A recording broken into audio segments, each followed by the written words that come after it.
Hello and welcome. You're watching Leaders Briefing, a quarterly insider into the market's expected logical as well as illogical moves. Its creators, leading economist Raffaella Tenconi and global strategist Roman Chlupatý. Wish you a very good day and an inspiring session. Today we shall focus on the economic and geopolitical hotspots of 2024. But first, a traditional market update with Raffaella. The floor is yours. Thank you, Roman. So let's start from where we are, really. We have very tentative peaks in rates from the Fed and the ECB in particular. When I say tentative, meaning the fact that the market thinks that we are at the peak. The data supports that we are at the peak, but the communication of the central banks remains intentionally ambiguous. Market is discounting about 100 basis points of monetary easing by the Fed by the 1st of January 2025, so over the course of next year, and about 75 to 80 basis points in the case of the ECB. In terms of market sentiment, I would say it has been relatively brisk lately, notwithstanding the war. I think definitely since the situation has stabilized, the sentiment is constructive. And when we look at forecast for economic variables, consensus is pricing in definitely a soft landing in the US, with growth decelerating from 2% and change to 1% next year, and an actual acceleration in the Eurozone to about 0.8 from stagnation this year. What are the potential risks? We're going to talk about politics and geopolitics a lot in this briefing. So politics and geopolitics aside, to an extent it is possible to put it aside, what would you say could surprise the market or actually work against this sentiment, this take on the subject matter? Yes, absolutely. So let's start from the hard data and what we think are really strong trends in the near term that are strictly economics. The first thing is inflation. I feel very strongly that inflation will slow down faster than what consensus and Bloomberg analysis of the language is indicating. We are approaching the central bank's targets. We actually think US inflation will be around the 2% handle already early next year. And if anything, we are trending towards undershooting the target in 2025. And in the Eurozone, probably inflation will be around the 3% handle in the first months, but it's definitely going to approach 2% as well. I wouldn't go as far as saying that the Eurozone is going to see inflation below target in 2025, but definitely the market continues to trade and be very anxious about sticky inflation. This is how the central banks interpret the situation. But we think that we're really fundamentally, again, misreading the tea leaves, so to speak. The first thing that I want to say is, look, inflation is low because demand is weak. So I think that's coming through very clearly from spending data, from confidence data, from lending activity that is not there. Second issue is energy and food inflation is not nearly as inflationary as it used to be. So this is definitely going to help at least for the next 6 to 9 months. And I would say the third factor is, in any case, we are feeling all of the monetary impact now. So it's normal that at this stage inflation is decelerating. Let me address 2 out of those 3 issues that you mentioned, or chapters, if you will. The first one, with respect to consumption, how do you read or how do you perceive the job market situation and, these are connected vessels, attempts by organized labor to actually push through an increase in wages? And we can name American automotive or certain countries in Europe where there are strikes, such as the Czech Republic. On Monday we're going to have a mass strike led by the the education staff, not only teachers, but generally education staff or people working in education, but some of the factories and manufacturers are going to be part of it as well. Can that play its role in inflation back to square one next year? So, the first bad news I have to give you is that strikes are here to stay. Wage pressures are here to stay, and the labor market will continue to remain tight. This is not exactly the normal business cycle that we have seen in the last 30 years. We have demographics which is reducing the pool of labor available. And we are doing, de facto, this enormous transition, green, digital, defense spending, friendshoring, you name it, we have it. And these things are putting a lot of strain in the labor market. You see it very clearly in surveys. One of the most important production bottlenecks at all scale of production is shortage of labor. So this in Europe also means that, you know, even though economic activity is de facto stagnant and we think it would actually underwhelm next year, potential for layoffs is really tiny. And you will get strikes, but nonetheless, I don't think that this situation is going to unlock. The best thing, best thing in an optimistic sense, is that US unemployment may edge up a few decimals. But still, you know, this is not a loose labor market by any stretch of imagination. You also mentioned consumption. I think this other point is very important. Look, inflation rate as we measure it, it's coming down. But perceived inflation by households is much higher. So this is very important that we have this clear. As an economist, I need to forecast rate outlook on the basis of measured inflation. Whether you agree that that is the right measure or not, it's a completely different topic. Yes. Consumption right now is being shaped by real perceived inflation, and in the Eurozone, or in Europe as a whole, purchasing power is clearly being constrained. So that's why you can have lower inflation and a tight labor market at the same time. The US situation is slightly different because wealth effects do keep consumption relatively brisk. But nonetheless, the fact that inflation is coming down in the US is evidence that indeed the situation is not as rosy as probably the headline numbers say.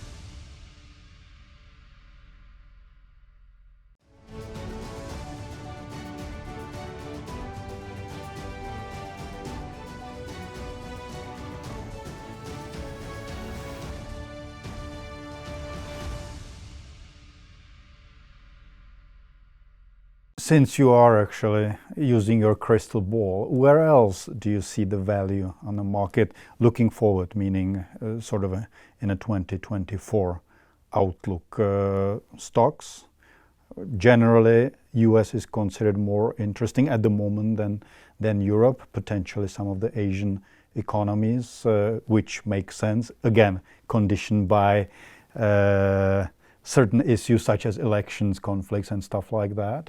Do you share this perspective? Yes, with the caveat that I think, especially when we look at a year as complex as 2024, no recommendation will be really lasting for 12 months straight. So that's why we have our monthly newsletter update. Exactly. But at this stage, I would say the combination having probably better growth prospect in the US and US stocks being the perfect vehicle for recycling global savings today. I would say US stocks will outperform European stocks, definitely. We also think dollar could probably strengthen yet again, and by more than what we've seen in 2023, because the relative growth performance will be in favor of the US. Unfortunately, European stocks are doomed to suffer from the stagnation. The stagnation is very much self-inflicted, if I may. Sarcastically. What is not in Europe? I mean, sarcastically put it. We do love to cause a pain to us. But I would say, first of all, there will come a time when European stock will definitely be too cheap. Because although 2024 will be somewhat underwhelming in economics and in politics, the trajectory is the European transformation will have to move forward. Investment in all of these big transitions will have to happen. So it's more a matter of picking the right time to return to that bullish trend rather than just go head on when probably the market is not ready. The other thing is, I think within Europe, some bond markets definitely look attractive. Of the countries that are still giving you yield, relatively low exchange rate risk, and fundamentally well managed or low political risks. You know, you can pick something within the Eurozone that can be like Greece. You can even go to Italy, frankly. You can go in Central Europe, you can go into Romania easily. You can definitely go into bullish bonds to keep all of the high-rated, low-volatility destinations. Yeah, I would say so. There is definitely ample scope for being bullish, provided that you keep in mind the big changes. Which brings us back to politics and geopolitics before we dive right into this realm, this issue. One thing that we've tackled a couple of times in the past, and that is fragmentation of the world and the necessity to go into regions, not to play certain regional stories, if you will, through the global companies, through the S&P 500, to use a shortcut. Very interesting study done by one of the big banks. I forgot honestly which one, but it actually says, paradoxically enough, the high net individuals from the dynamically growing regions diversify more and more into the US. So instead of trying to utilize the fast-paced growth in their countries or around their countries, they play it quote-unquote safe. Again, politics aside, what do you think of this? Is it still the old game, if you will, or business and as usual, in a sense that despite it all, given how tumultuous the world is, the US and more generally the Western economies are the best bet as a base of your portfolio? I would say this is not an old game, this is a new game, actually, because what we're witnessing, and it has really come through since summer of 2023, is that globally households really perceive inflation to be now a persistent feature of their lives. Okay, and therefore they need to take much more active management at their savings, and they have to go into higher yielding products with enormous amount of cash at hand that had been stashed in the years when inflation was low. So this is not just about the high net worth individuals, this is very much about the whole income distribution. The US is particular on two fronts. First of all, outside of China is the other technological leader in digitalization. There is no denying about that, right? And the second thing is it has one of the cleanest and easiest vehicles to invest your savings, right? At a time when, don't forget, that cryptocurrencies are no longer that compelling anymore.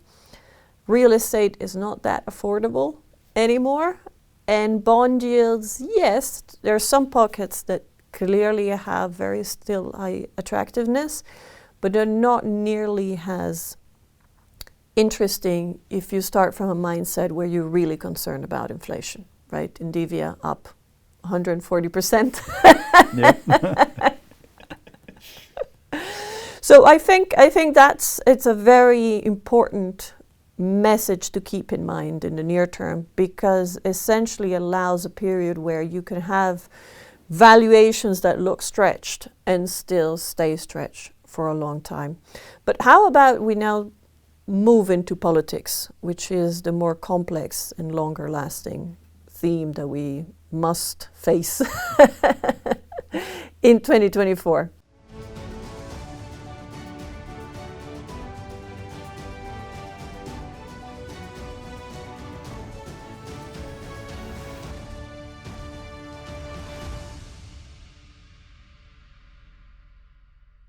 Like it or not, politics and geopolitics connected vessels are not only here to stay, but I'm convinced are going to play an increasing role given the fundamental shift, systemic shift that we're witnessing. And it's not just me.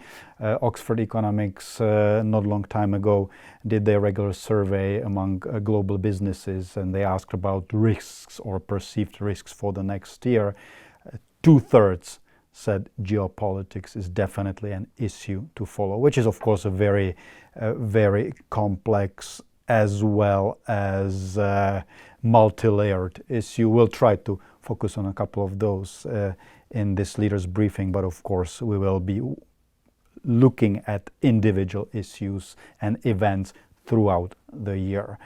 Maybe one thing that you mentioned, and that's cryptocurrencies, that to a very large extent indicate how certain part of society perceives the stability of countries and generally the system as such. It started growing. If you look at Bitcoin, it actually made a hefty profit, hefty jump or a significant jump in the course of the past couple of weeks. And I think that if some of the elections and some of the conflicts we are aware of right now or are actually already ongoing at the moment are going to play in a certain way, this can benefit Bitcoin and more generally crypto as a sort of a proxy bet on the world as we know it going down the drain and hedge against it.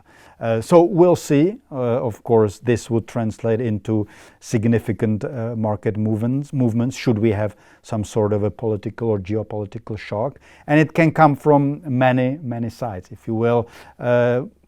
Generally, I would indicate 3 potential sources of instability. Let me put it this way. The first is conflicts.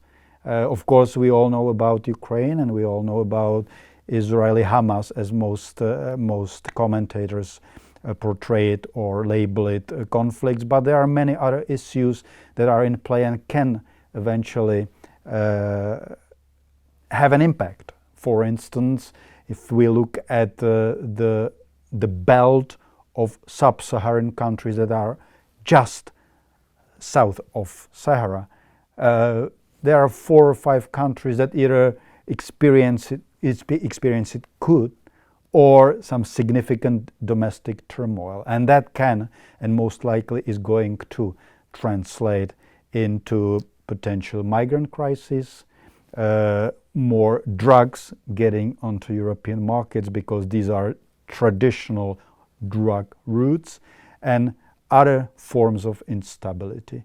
It is not only about domestic politics, quite contrary, it is about Russia trying to meddle or destabilize Europe, and other lesser countries trying to get a foothold, such as United Arab Emirates in Sudan and so on and so forth. So these are conflicts. Then we have global choke points, looking at it from the perspective of the global flows connected to global economy and its seamless working. And these, because of geopolitical tensions as well as conflicts, could be compromised. I mean, the most obvious case study is, of course, Strait of Hormuz. Should the Israeli-Hamas, Israeli-Palestine conflict to expand, then we can have a problem in an area through which 20% of more or less global oil goes. And then a third chapter, if you will, third issue, national and regional elections. And let's dive into that. From your perspective, from market perspective, what is the one to watch, to follow? I think we're going to agree on that, but a little quiz.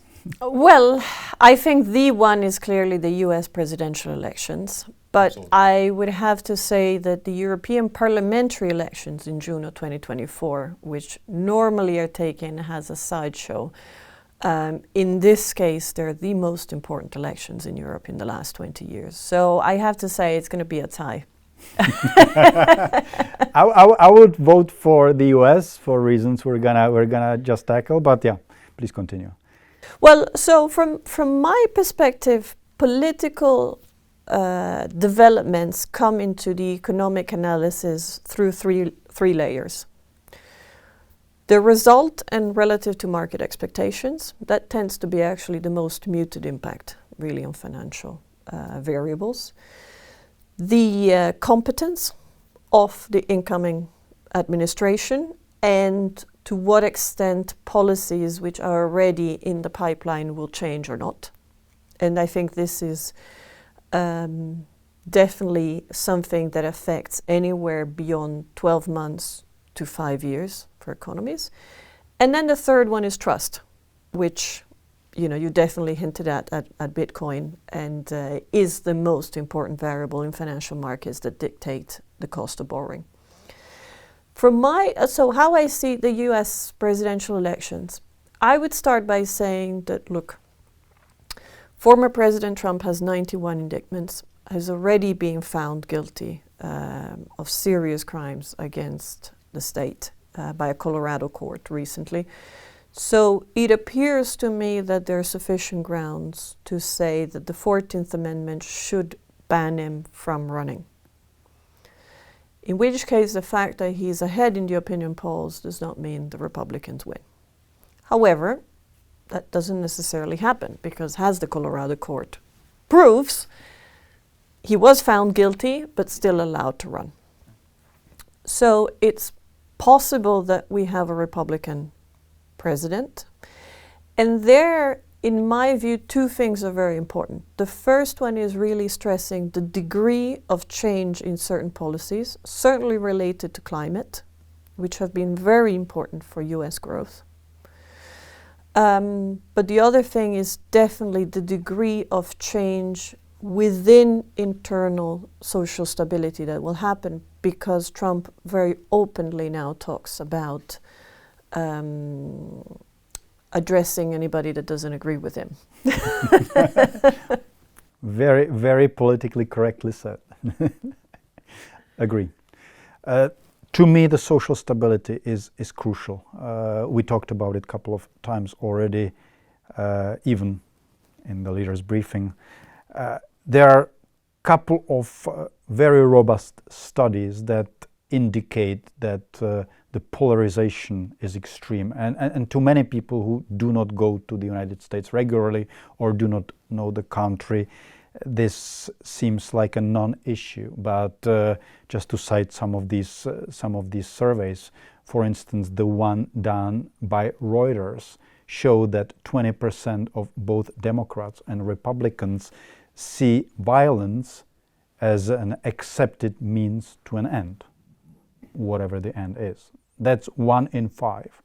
Now, the survey, and these are to a very large extent, or I see it as connected vessels or related issues, a survey done by University of California, Davis, shows that at the moment, 51% of inquired, and these are 8,000 plus people inquired, expect civil war within the next couple of years in America. Now we're going back to the sentiment, the way people think and approach things.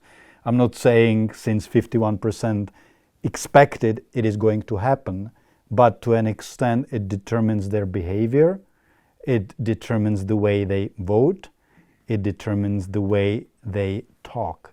And that creates a potentially very explosive environment. And that's something that I'm very afraid of, not only vis-a-vis the US, But of course, given the centrality, still the centrality of the US for the global system, the stability of the globe, not only economy but also international relations, that could be a very problematic, no matter what happens, just the sentiment in the country, the way that people actually approach certain things. Yeah, I think this survey that you mentioned is supremely important, and I really want to emphasize that it so well links why politics is relevant for economics. But let me bring it down to timing. So you can have events unfolding in any country, so it doesn't even have to be the most important one in the globe, that are clearly not going into the direction of stability, rule of law, democratic enforcement of legal contracts. Okay, so you can have a deviation and you can have financial variables actually doing very well at the same time. So I would stand by what I said before. I think you can have US equities doing very well. I think you can have dollar strengthening in 2024, even though the race is very tight, and we may even just have a Republican president. But the politics will matter over time. And I think when you consider a horizon of 3 years, for example, which is not even that long term, then what I would recommend is that if you think that the political risk will worsen, which I think it clearly is going to happen, then you can use this window if you need to refinance to lock in a better cost of capital, because the cost of capital will increase, right? Agree. And also consider that we live in a world of really fast digital change. We will have a digital euro in 2 years' time, right? Digital euro is based on a completely different technology. It has potential to really open a more balanced international equilibrium in currencies. And that can be then the window that will allow markets to express better the lack of trust towards an American equilibrium. So what happens in November 2024 will definitely have implications for many years to come. I completely agree. My reading exactly the same. From my perspective, it is all about alternatives. At the moment, there is no real alternative for many US assets, let me put it this way, but it's not only assets, about economy in more general terms, of course. But immediately after the alternatives will emerge, some of the investors and more generally some of the parties will try to somehow balance out or diversify away in both economic and political terms, should it be needed, away from the US. And of course now the question is whether there will be real alternatives. And again, it ties to a large extent to politics and next year elections, among other things that we will experience. You've mentioned European politics, European elections. Of course, it's the pan-European, but then we have a very interesting, important, and one might even say systemically important elections going on next year. Just a very brief outline. We have interesting stuff happening on the, let's say, eastern wing, the eastern part of the European Union. Slovakian presidential elections, Romanian presidential elections. Vis-a-vis Slovakia, there was the parliamentary elections clearly show that there is a shift towards more populist policies. There is demand for it. There are speculations about so-called urbanization of Slovakia, potentially Romania as well. Should that happen, of course, that can be internal irritant for policies, not only international policies, but also domestic policies or rather regional, pan-European policies. We have elections outside, without European Union, but still in Europe, that have a potential to destabilize Europe as well, namely Belarus and Georgia and Ukraine. They're scheduled. We'll see whether it's going to happen or not. But that can shift the whole dynamics of the Ukrainian-Russian conflict, its outcome, and of course, thusly, the European or Euro-Russian relationship in the mid to long-term horizon. So these are definitely not only these, but these are examples of elections that one should watch. Again, for the same reason, the America deserves to be, the American politics deserves to be closely watched by market players, businesses, and so on and so forth.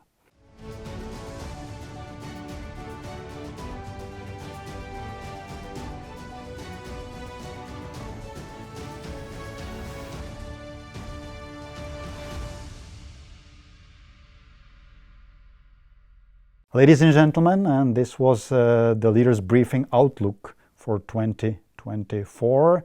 As always, we deliver a weekly newsletter that actually tries to turn sometimes rather abstract discussions in a very concrete comment and market suggestions. It's done by the leading economist, Raffaella Tenconi, and global strategist Roman Chlupatý. Have a successful end of 2023 and eventful in a good way 24.